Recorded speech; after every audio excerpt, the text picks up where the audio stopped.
मैं तिरुपति बालाजी मंदिर बोल रहा हूं। मैं वही हूं जिसे वेंकटेश मंदिर के नाम से भी जाना जाता है।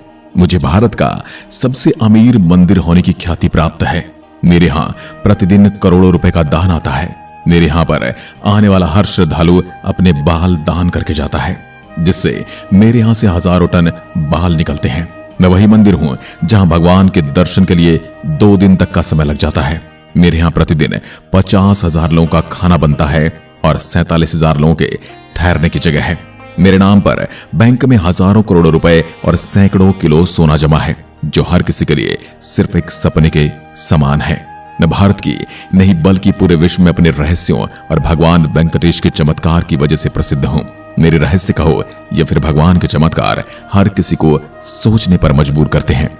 आज मैं भगवान वेंकटेश के बारे में बताऊंगा, साथ ही हर एक रहस्य से पर्दा उठाऊंगा जो शायद कोई जानता हो कि कैसे भगवान वेंकटेश के असली के बाल हैं, कैसे भगवान के कान में समुद्र की आवाज आती है। साथ ही ये भी बताऊंगा कि क्यों भगवान की ठोड़ी पर चंदन का लेप लगाया जाता है।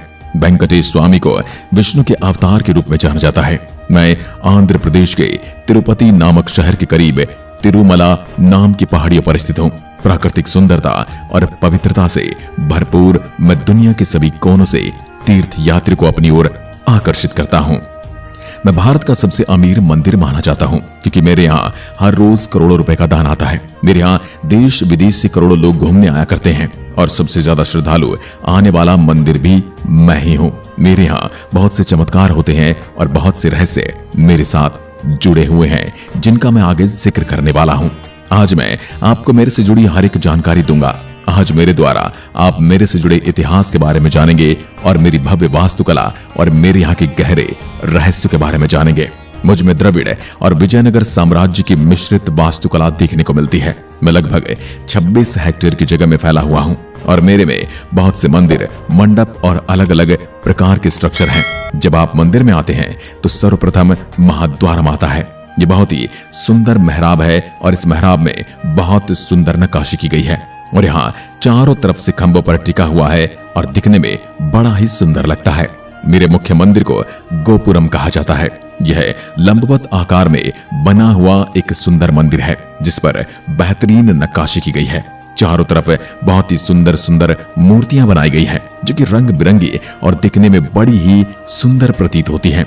इन मूर्तियों में देवताओं के गहनों की नक्काशी बहुत ही बारीकी से की गई है।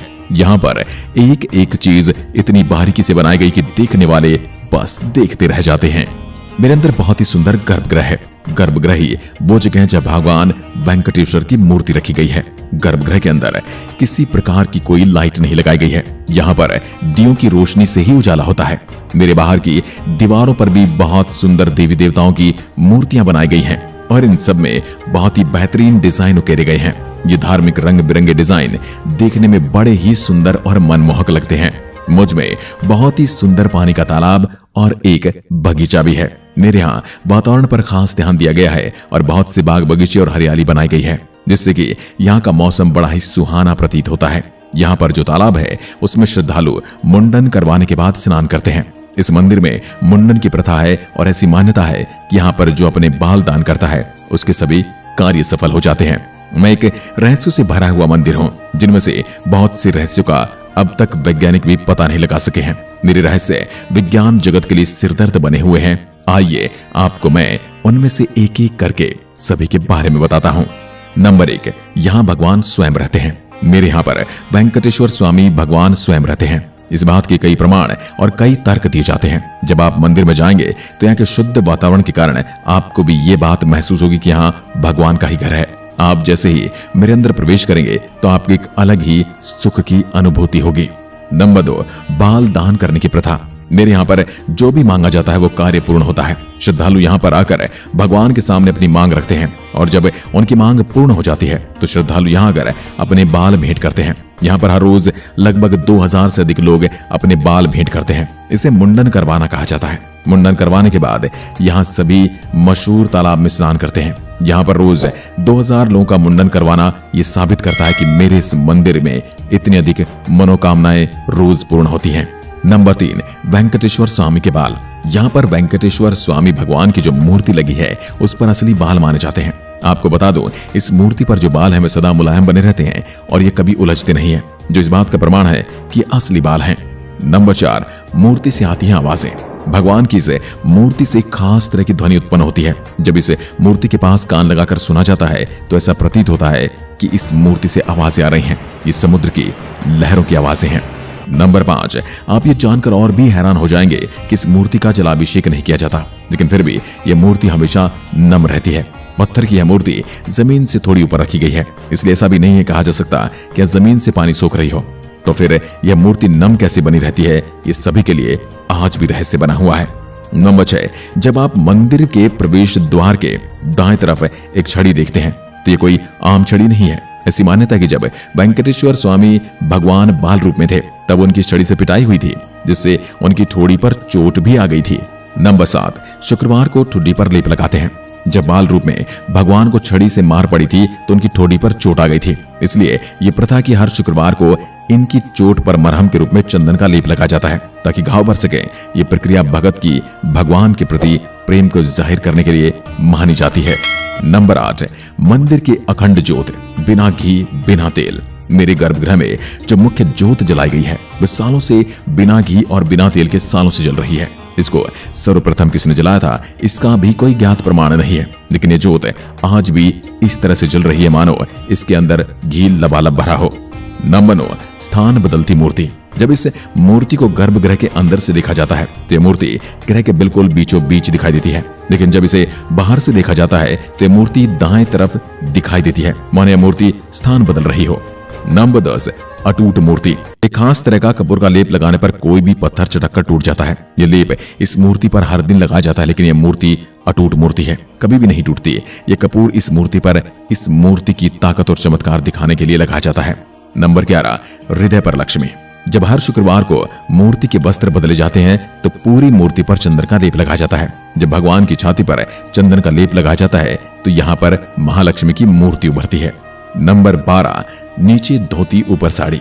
जब आप इस मंदिर में पूजा करने के लिए जाएंगे और मुख्य मूर्ति की तरफ ध्यान देंगे तो आप पाएंगे कि मूर्ति को नीचे धोती पहनाई गई है और ऊपर साड़ी पहनाई गई है। इसलिए किया जाता है क्योंकि माना जाता है कि मेरे इस मंदिर में वेंकटेश्वर स्वामी उनकी पत्नी पद्मावती के साथ रहते हैं और मां पद्मावती के यहाँ होने को दर्शाने के लिए मूर्ति के ऊपर साड़ी पहनाई जाती है। नंबर 13, मेरे यहाँ पर पास का एक गांव है। इस गांव में बाहर के लोगों का जाना वर्जित है। इसी गांव से मंदिर में दूध और बाकी की चीजें आती हैं और उनसे ही भगवान का अभिषेक भी किया जाता है। इस गांव में कोई भी औरत सिले हुए वस्त्र धारण नहीं करती।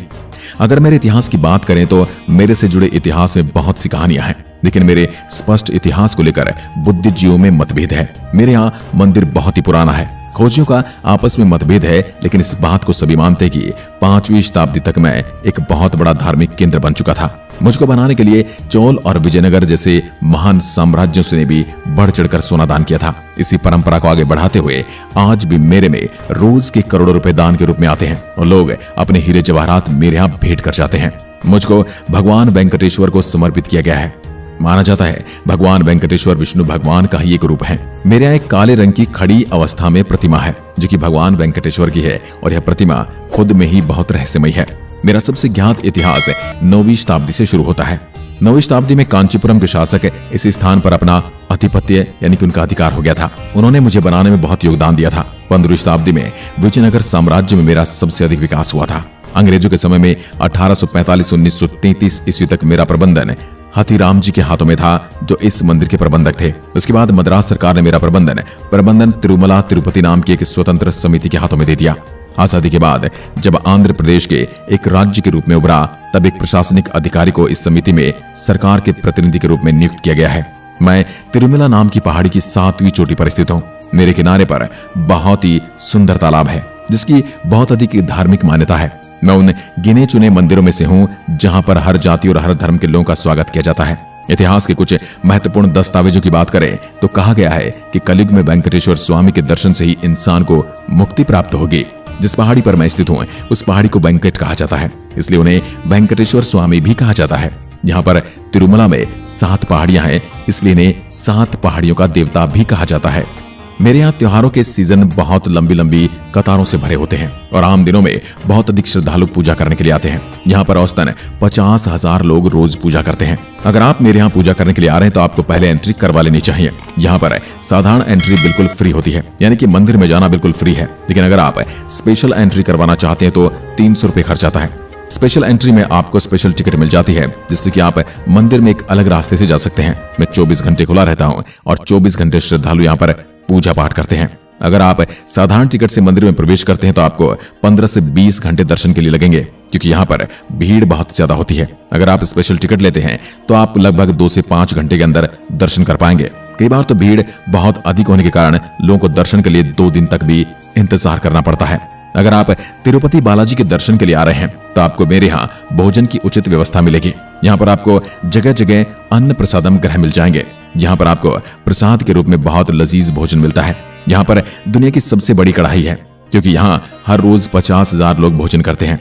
यहाँ पर पारंपरिक मद्रासी तरीके से भोजन करवाया जाता है। आपको एक कतार में बिठाकर आपके आगे केले के पत्ते रख दिए जाते हैं, जिसके ऊपर चावल खिचड़ी, मीठे चावल जैसे शुद्ध भोजन रखे हुए होते हैं। मंदिर में आपको शुद्ध शाकाहारी भोजन मिलता है और भोजन की जगह बहुत साफ सुथरी रहती है। यहाँ पर अन्न प्रसादम ग्रह बहुत से हैं, आप किसी में भी भोजन कर सकते हैं। आपको अगर यहाँ रुकने की जगह की फिक्र हो रही है तो आपको रुकने की जगह के लिए बिल्कुल भी फिक्र नहीं करनी चाहिए। मेरी धर्मशाला में 47,000 लोगों की ठहरने की व्यवस्था है। कमरे का एक दिन का किराया 50 रुपए है। ध्यान रखिए कि रुकने की जगह के लिए आप पहले से बुकिंग कर लीजिए। यहाँ पर मेरे आसपास बहुत से लग्जरी होटल हैं, जो कि एसी वाला कमरा 1000 रुपए तक एक रात के लिए और बिना एसी वाला कमरा 200 रुपए में एक रात के लिए देते हैं, लेकिन उनके लिए पहले से बुकिंग होना अनिवार्य है। यहाँ पर श्रद्धालु बहुत अधिक आते हैं और भीड़ भाड़ बहुत ज्यादा होती है, जिससे कि ज्यादातर धार्मिक जगहों पर सभी कमरे बुक हो जाते हैं। इस समस्या का समाधान करने के लिए मंदिर समिति ने यहाँ पर अलग अलग प्रकार के भवन बना रखे हैं, जिनमें आप रुक सकते हैं। यहाँ पर आपको बिस्तर और बेड मिलता है। अगर यह भवन पूरा भर जाता है तो कुछ भवन ऐसे हैं जिनमें जमीन पर सोने के लिए बड़े बड़े हॉल हैं। यहाँ पर आपको एक चादर दी जाती है ताकि आप सो सकें। जब भी आप यहाँ आ रहे हैं तो रुकने की जगह होना बहुत ही जरूरी है, क्योंकि मेरे यहाँ दर्शन के लिए आपको लंबा इंतजार करना पड़ सकता है। जब आप भी मेरे यहाँ दर्शन के लिए आए तो मेरे यहाँ आसपास कई घूमने की जगह हैं, वहां जाना बिल्कुल ना भूलें। उनके बारे में भी आपको बता ही देता हूँ। नंबर 1, श्री कालहस्ती मंदिर और हाथी अभ्यारण्य। दोस्तों, श्री कालहस्ती मंदिर और हाथी अभ्यारण्य मेरे से लगभग 30 किलोमीटर की दूरी पर है। यहाँ पर हाथी अभ्यारण्य मंदिर से जस्ट पिछली तरफ है। यहाँ पर बहुत से हाथियों को देख सकते हैं। यहाँ पर आपको हाथियों के छोटे बच्चों को छूने का अवसर भी मिल सकता है। कालहस्ती का मंदिर भगवान शिव को समर्पित है। नंबर 2, तालकोना जलप्रपात। ये झरना मेरठ से 50 किलोमीटर की दूरी पर स्थित है। यह वेंकटेश्वर पार्क की सबसे मुख्य अट्रैक्शन है। ये झरना बहुत ही सुंदर है और इसके आसपास की जगह घूमने लायक है। अगर आप प्रकृति को देखने के शौकीन हैं तो आपको यहाँ पर अवश्य आना चाहिए। नंबर 3, चंद्रगिरी किला। चंदनगिरी का यह किला तिरुपति से 20 किलोमीटर की दूरी पर स्थित है। यहाँ एक ऐतिहासिक किला है जो 11वीं शताब्दी में बनाया गया था और विजयनगर साम्राज्य की राजधानी के तौर पर इस्तेमाल किया जाता रहा है। यहाँ पर आक्रमणकारियों से बचने के लिए बेहद उच्च निर्माण तकनीक से किले को बनाया गया है। आपको इस किले में जाकर जरूर भ्रमण करना चाहिए। नंबर 4, कैलाश कोना जलप्रपात। ये जंगलों के बिल्कुल बीचों बीच और तिरुपति से 50 किलोमीटर की दूरी पर स्थित है। ये बहुत ही खूबसूरत झरना है और इसके आसपास की जगह हरियाली से परिपूर्ण है। यहाँ पर माहौल बहुत ही शांत रहता है और मेडिटेशन करने के लिए भी जगह बहुत अच्छी है। नंबर 5, श्री वेंकटेश्वर प्राणी उद्यान। यह पार्क मुख्य मंदिर से केवल 22 किलोमीटर की दूरी पर स्थित है। यहाँ पर आपको अलग अलग प्रकार के जानवर और पक्षी मिलेंगे। यहाँ पर आप कई प्रकार के रेप्टाइल सांपों को भी देख सकते हैं और पक्षियों की बेहतरीन नस्लें भी आपको यहाँ मिलेंगी। अगर आप जीव प्रेमी हैं तो आपको यहाँ अवश्य जाना चाहिए। हार्सली हिल्स। यहाँ पहाड़ियां तिरुपति की पहाड़ियों से लगभग 150 किलोमीटर की दूरी पर स्थित हैं। इस पहाड़ी के ऊपर से आसपास का दृश्य बहुत ही सुंदर दिखाई देता है। आप यहाँ पर ट्रैकिंग जैसी एक्टिविटी भी कर सकते हैं। नंबर 7, कल्याणी बांध। स्वर्णामुखी नदी के ऊपर बनाई गई कल्याणी बांध बहुत ही खूबसूरत है। बांध यह तिरुपति शहर से 45 किलोमीटर की दूरी पर स्थित है और बहुत ही खूबसूरत दृश्य देती है। अब बात करते हैं आप मुझ तक कैसे पहुंच सकते हैं। नेशनल हाईवे नंबर 71 तिरुपति से होते हुए निकलता है। आप इस हाईवे की सहायता से पूरे देश से कहीं भी तिरुपति आ सकते हैं। मैं शहर से दूर पहाड़ियों में स्थित हूँ। यहाँ पहाड़ियां तिरुमला नाम से जानी जाती हैं और शहर से केवल 15 किलोमीटर की दूरी पर हैं। अगर आप ट्रेन से आना चाहते हैं तो तिरुपति रेलवे स्टेशन मंदिर के सबसे करीब स्थित रेलवे स्टेशन है। यहाँ से केवल 10 किलोमीटर की दूरी पर मंदिर स्थित है। ये देश के बाकी स्थलों से बहुत अच्छे से कनेक्ट है और आप कहीं से भी ट्रेन लेकर तिरुपति आ सकते हैं। अगर आप हवाई जहाज से तिरुपति बालाजी के दर्शन के लिए आना चाहते हैं तो आपको बता दूं, यहाँ का सबसे करीबी हवाई अड्डा मंदिर से केवल 15 किलोमीटर की दूरी पर स्थित है। ये तिरुपति शहर में स्थित हवाई अड्डा है जो देश में बाकी शहरों के साथ साथ बहुत अच्छे से कनेक्ट है और दिल्ली, मुंबई, कोलकाता रूट से यहाँ पर फ्लाइट लगातार आती हैं। तो दोस्तों, ये थी भगवान तिरुपति बालाजी के मंदिर के बारे में संपूर्ण जानकारी। आपको वीडियो कैसा लगा कमेंट करके जरूर बताएं। साथ ही आप कभी भी बालाजी के दर्शन करके आए हैं तो अपना अनुभव हमारे साथ साझा करें और कोई भी चीज छूट गई है तो उसके बारे में भी कमेंट में लिख के बता सकते हैं। वीडियो अच्छा लगा है तो अपने दोस्तों और रिश्तेदारों के साथ साझा करें और चैनल को सब्सक्राइब जरूर करें। धन्यवाद।